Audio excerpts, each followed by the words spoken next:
Welcome to the Lowcountry Revolutionaries, the podcast that dives deep into the heart of Charleston, South Carolina's vibrant entrepreneurial scene. I'm your host, Bill Billotte, founder of Veritas Exercise, and each week we're spotlighting the boldest innovators from the Chucktown startup community. These are the visionaries pouring their heart and soul into the businesses that are transferring Charleston into a global hub of creativity and American ingenuity. Get ready for raw, real conversations with the trailblazers shaping our city's future. Let's dive in. I would like to welcome Pat Hogan. Pat is originally from Indiana and moved to the Lowcountry 25 years ago. Pat has a background in sales and marketing, and his current venture is the Work Society Charleston in West Ashley. The space is designed for remote workers, freelancers, and entrepreneurs who want a clean, comfortable place to lock in and be productive. Welcome, Pat. How are you doing? I'm doing great. Thanks for having me on today, Bill. Oh, it's my pleasure. I'm pretty excited about this. I work from home a lot, so tell me about this, workspace that people can come in and do stuff in and be productive. Sure thing. So it is a clean, modern space, like you mentioned. I guess just kind of going back, my background is marketing, sales, and then been doing some consulting, right? Kind of like yourself, working from home. And my wife works from home some. She works like a flex schedule. Oh, yeah. I know about that. Yep. Yeah. And so we're like, man, we've lived in West Ashley about a dozen years. So we were like, I feel like we need a co-working space somewhere for folks to be that's not their home. Right. Whether or not you're, working remote or you're an entrepreneur without a dedicated place. And really, West Ashley didn't have something like that. And so it was a kind of a great fit. And we also joke about that West Ashley needs nice things. And so you may appreciate that, right? I feel like Mount Pleasant, and now somehow West Ashley even got, I feel like, passed by Nexton with all the stuff up there. Oh, yeah. And so, yeah. And so anyway, so we joke about that, but we feel like it's true. And West Ashley is seeing some redevelopment. But we wanted to have again, just a modern workspace for folks to come in, get some work done, be productive, focused. Right. And that's what we've done. That's awesome. Yeah. Cause it's great to, it's great in a sense to be able to work from home or work from the coffee shop, but sometimes you need a place where you can get a little bit of quiet or have some adult company and just kind of like really kind of focus on your stuff. And so it's nice to have a place that, you could call your own. Is it something where like, if people wanted to, they could have like their own desk there, or if they, maybe even have like their mail for their company delivered there? How much of a workplace is it? Yeah, sure thing. So we do have like a dedicated desk option. Right now, we're not offering mail services, partially because we have like it's a 24/7 facility. So wow. Folks can come and go when they want, but we don't have like an office person, receptionist, office manager per se. Right. So we're not offering right now the mail services, maybe in the future, but we're built more for, kind of like gym membership type model. Right. Where you're coming in, working a few hours a day. We have some folks who come in on a regular basis daily. We've got some folks who travel, so they come in when they're in town, gives them a place to be. Right. Kind of like you said, right? It gives people a sense of community, working around other folks, but you're not at the coffee shop where maybe it's people having a social conversation, right. maybe being a little louder than they should be. Yeah. Or somebody taking that Zoom call and they've got their whole setup there at the coffee shop, which I've never quite understood, but I guess people do it. I see it. I've done it. Yeah, right. And so, some folks will bring that microphone in there. I'm like, man, it's bold. Really yeah, it's bold. Yeah, I was, I'll keep my story short, but I was sort of forced into that situation for about 6 months when I was working in DC. I switched from a contractor to a federal job, but I was going to go to the same workplace, and I had to turn my badge in, and I had to wait. It took me 6 months to get a new badge, so I literally worked out of the coffee shop next door for 6 months. Right? Oh, yeah, right. It was crazy. See what it's like firsthand, right? Yeah. Oh, yeah. Yeah. I feel like it's something that's like fun at first. Yes. And then after a little while, you're like, this isn't as much fun anymore. Right, You know, right. Yeah, and the but thing is like the freedom is fun first, but then you're like, hey, I need this thing, and I need this thing, I need these services, or I need some quiet, right. or Yeah. a copy machine, Wi-Fi, all of those things now. How do I get that? What do you guys kind of provide? I saw you got coffee and the essential things. What else is going on there? Sure thing. So we do provide the essentials, right? We have an espresso machine, bean to cup coffee, Nice. local coffee from here in coffee roasters, Nice. and then also right up your way from the coffee run delivery guys. They're based out of Somerville, but Oh, nice. yeah. So those are obviously some fun essentials. We provide snacks. We also, from a business trying to get stuff done, right? Right. We have soundproof phone booths that folks can reserve, and then we also have a small meeting room that you can use Okay. as well. And so and then we have a lot of open common seating area. We don't provide a printing service. I think a lot of folks have moved away from that. And Right. as we looked at the markets, there's a couple that do, most don't. Right. So we don't provide that, and partially too, it's a value. For us, we wanted to provide a quality product, but still have it at a valuable price. So we're only at $115 per Wow. month right now for the founding memberships. Some of that stuff you start adding in, you have to pass some of that cost along to Of course. to the members. So that was part of the reason with the printing, and Yeah. then just having myself worked in an office for a good little while. And then even some folks, before we opened, we talked to some folks, right? And so what you don't think about is the printer typically breaks a lot. Right. Yeah. It's always broken, or someone has broken it, right? Right. Yeah. And so of the people we even spoke to that had them, that was like the one recommendation. They said, I wouldn't do it again. Yeah. Because it was always broken. Somebody jammed it. Well, now you got to go figure out, all of a sudden now you're the printer tech trying to figure it out all the time. Oh yeah. So, Well, yeah.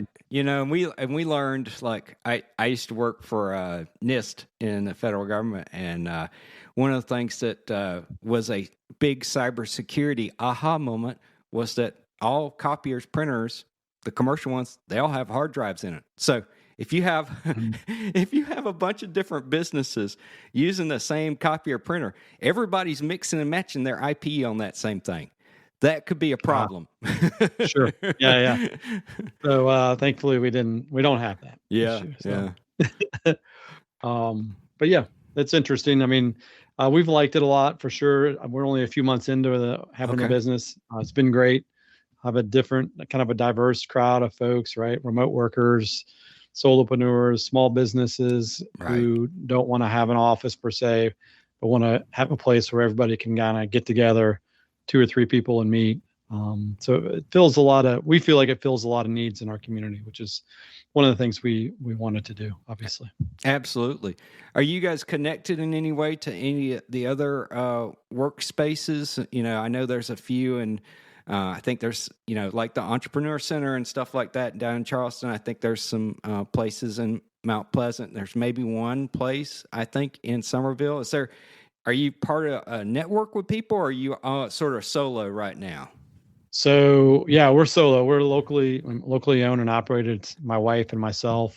Nice. Most of the other spaces are friendly in nature. So they don't view it as competition per se. It's more because co-working is more regional or localized. Yep. Based on your neighborhood, I would say. Yeah. So I've been in other business ventures where people didn't always feel that way. So right. I'm glad that like the Entrepreneur Center we were at an event over there, and so it's more of there's more business camaraderie, if you will, between the groups. Right. So that's been a nice welcome change from what I was used to in other.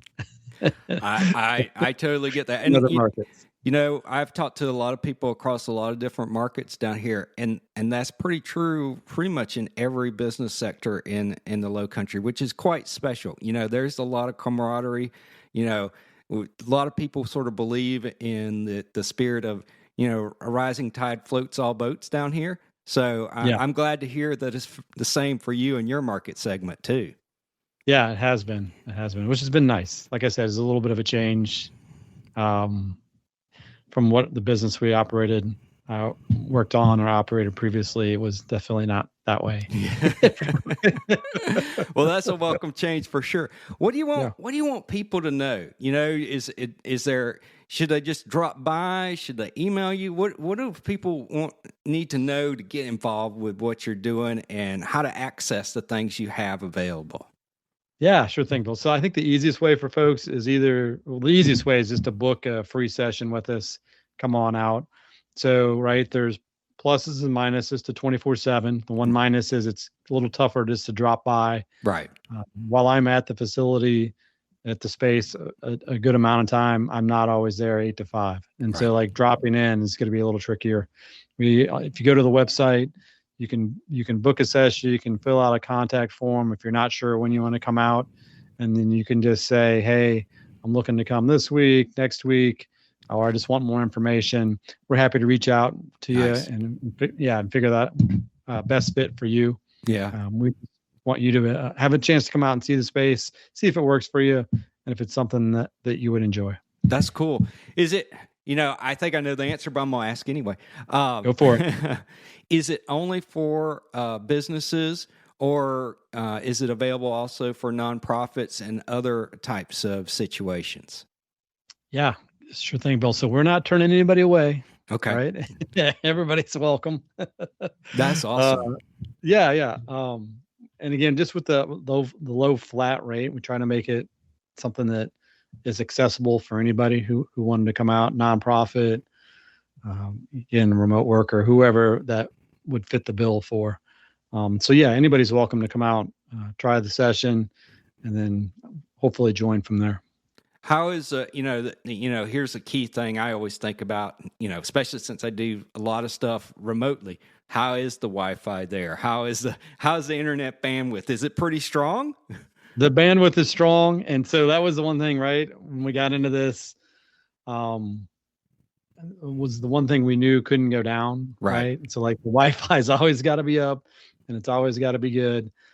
So we have like 2 Wi-Fi's. We have a regular, business Wi-Fi, and we have a backup over the air, which is still a business type Wi-Fi.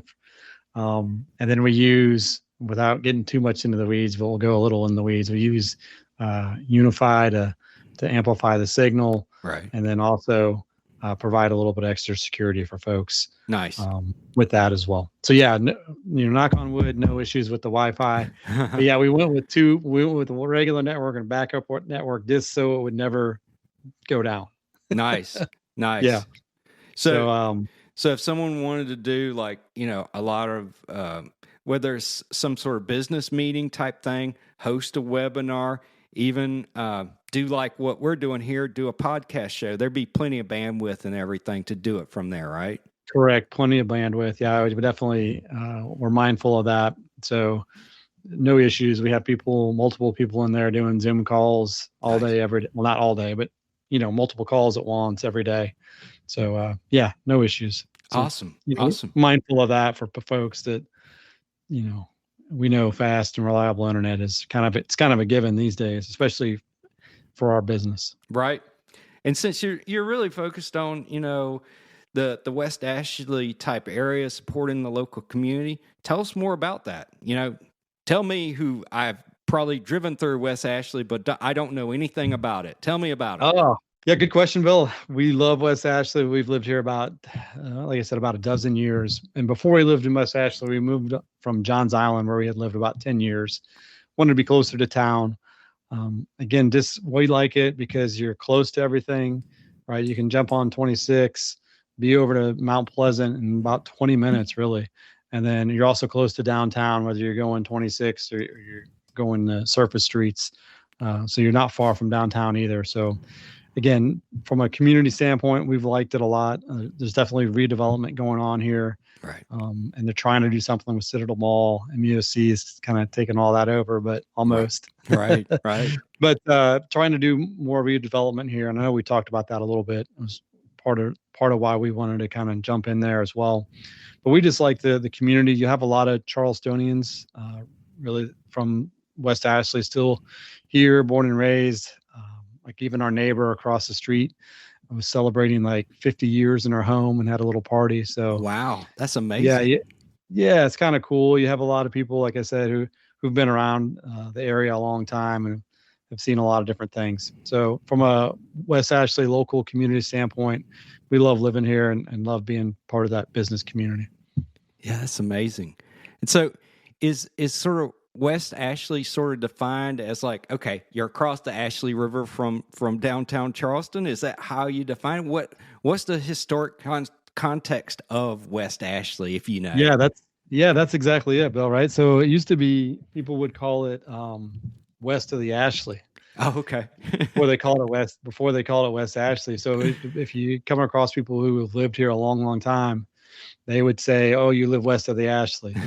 So before it was West Ashley, that's what people would call it. They'd say, "Oh, west of the Ashley." For that very reason, you're just west of the Ashley River. Nice. And that goes out to, I would consider West Ashley all the way out to like 17, where you turn to go onto Johns Island. Basically. Right. Yeah. And was it like is it a place where it historically had a lot of commerce? Was it more of a harbor, shipping type thing? What was this what was the area about? And what's it kind of developed into? Is it mostly a suburb of Charleston, or is it something else? So I mean, nowadays I'd say it's a suburb of Charleston a little bit. Right. So originally, talking about the history of it a little bit, we go to John Wesley United Methodist Church. It's right on Savannah Highway in West Ashley. And so they've got some cool pictures and stuff from when they had built the church or starting to found the church. Right. The church is about 80 years old. And so like that 17 was just a dirt road and farms. Yeah. So we've got these pictures where it's just farmland. Wow. It's pretty cool to see. Yeah. And so a lot of like burns down, that was all built back on like the GI Bills when that first started I believe it was after World War II. Don't quote me on that. But and that's partially the reason the homes are so small is because they were built for basically the soldier and maybe their spouse. Yep. Coming back. Yeah. Yeah. And so like a burns down neighborhood, that's why those homes are all so small and so similar. And that was kind of where I think that West Ashley sort of started, and then kind of moved out from there. Oh, wow. But yeah, I've seen some cool pictures where it was like, wow, I can't believe this is farmland. It's just like, yeah, it's now like where South Windermere and stuff is. So you're like, wow, it's kind of wild. Yeah. Yeah. A lot of change going on in the entire Lowcountry right now. A lot of growth. I was at a meeting the other day. It was a group of nonprofits, and one of the nonprofits there, they do things about getting young people into trade, especially home construction. And one of their big things was like, we are in a 60,000 deficit of homes for people in the Lowcountry. 60,000. Wow. I was like, that I can't even imagine that. There's too much traffic as it is. 60,000 more homes. Holy cow.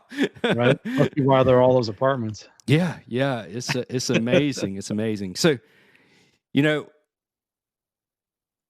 tell me a little bit more about how, what's your plans for sort of the future of the Work Society of Charleston there? Is it to go have more locations, expand your offerings? Where do you see this going? I know your early days, but you probably thought about what's kind of the next step. Sure thing. So, next steps would be, obviously, we're still selling the founding memberships here. We get this one further developed and it's up and running. Longer term, ideally we'd open one more on Johns Island. Okay. Again, just with the market familiarity. Right. And there's not the offering out there as well. So again, I think you have a lot of people who've moved on to Johns Island, right? Yeah. If you're going to move, as you know, if you're going to move to town, it's kind of Somerville, Johns Island, North Mount Pleasant, sort of depending on where you want to live and your economic means, and those kind of three factors, I think, kind of factor into it. it won't be too long. They'll be saying, well, you can either move into that long Savannah project too in West Ashley. But Amazing. For now, it's kind of wild. But for now, Johns Island, Somerville, and North Mount Pleasant. If you're looking for like new construction, right? Right. And so those are your three big bases. So just having that familiarity with Johns Island would be the next location. If we did a second. Yeah. That's cool. So I know you've done a lot of things beyond just this, but you're having this new learning experience. I imagine you're learning stuff, starting this up here in West Ashley and everything. What advice would you have for other entrepreneurs out there in the Lowcountry? Sure thing. So not only from this experience, but from also previous experiences, like you talked about, we would tell people, and this is, true today, tomorrow, and forever, I feel like. So when you start a business, you either have to have capital or you have to have clients, right? Yeah, that's true. Some sort of combination. And so like you can either have a bunch of clients and not have a lot of capital and make it work on some level, or you can have no clients and a bunch of capital and then try to get the clients as you go, but know that you have to use that capital. And typically that's going to be money, right?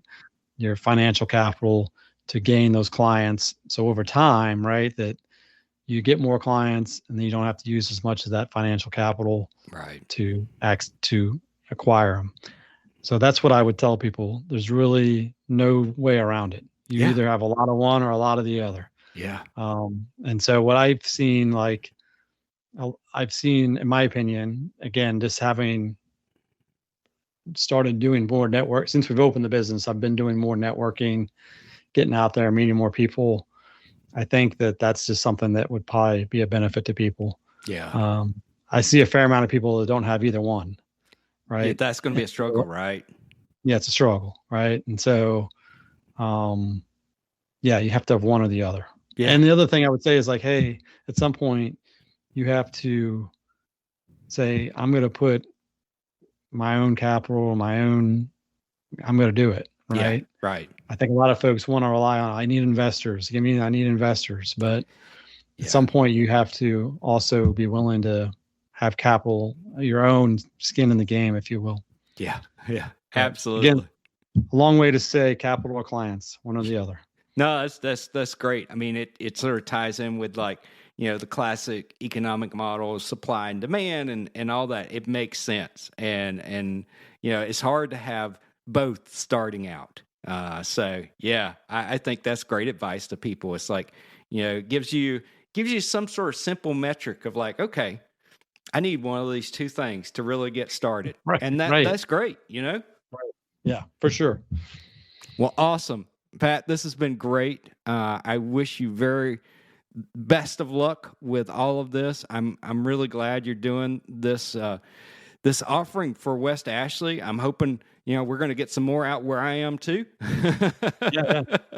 And I never know, bro. Yeah, Somerville's a nice place. We need nice things too.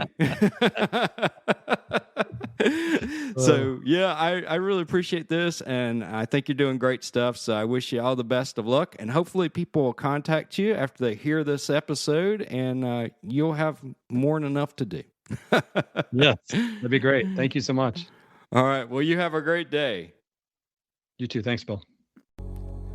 That's a wrap for this episode of the Lowcountry Revolutionaries. Thanks for joining us as we celebrate the fearless entrepreneurs making wave in Charleston's Chucktown Startups community. I'm Bill Billotte, and it's been an honor to share these inspiring stories with you. If you enjoyed this episode, subscribe, leave a review, and share it with someone who needs a spark of Lowcountry innovation. Until next time, keep pushing the boundaries of what's possible.